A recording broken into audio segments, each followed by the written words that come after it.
তারা আমাদের জাতি ভাই, তাদেরকে আজকে আমাদের এই সমাবেশের মূল উদ্দেশ্য ইসরায়েলের এই বর্বর নির্মমতা আগ্রাসনের বিরুদ্ধে আমরা রুখে দাঁড়াতে চাই। মুসলিম উম্মাহকে আমরা ঐক্যবদ্ধ করতে চাই।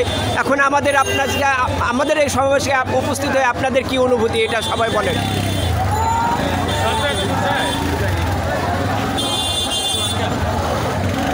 বলেন আমরা কি চাই, আমরা এই সমাবেশের মাধ্যমে আমরা কি আমাদের উদ্দেশ্য কি? মাধ্যমে চাচ্ছি যে আমাদের ফিলিস্তিনি মুসলমান ভাই যাতে কোনো সমস্যা তাদের না হয়, এই জন্য আমরা আজকে সমাবেশে উপস্থিত হয়েছি। সারা বিশ্বের থেকে আমাদের মুসলমান ভাইরা যেন এই প্রতিবাদ মিছিল জানায় যাতে ইসরায়েলের বর্বরতাকে আমরা রুখতে পারি, করতে পারি।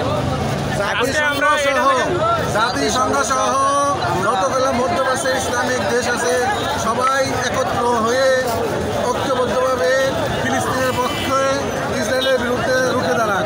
এটাই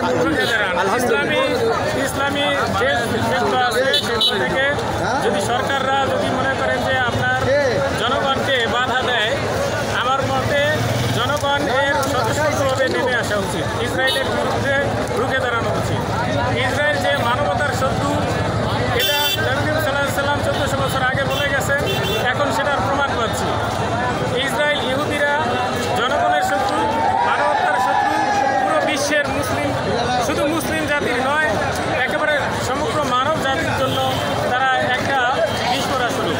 তাদেরকে প্রতিহত করে ইসরায়েল রাষ্ট্র অবৈধ যারা আমরা মুসলিম বিশ্ব, আমরা ফিলিস্তিনের স্বাধীনতা চাই, ফিলিস্তিনি free Palestine from river to from the sea, Palestine or Palestine will be free. ধন্যবাদ।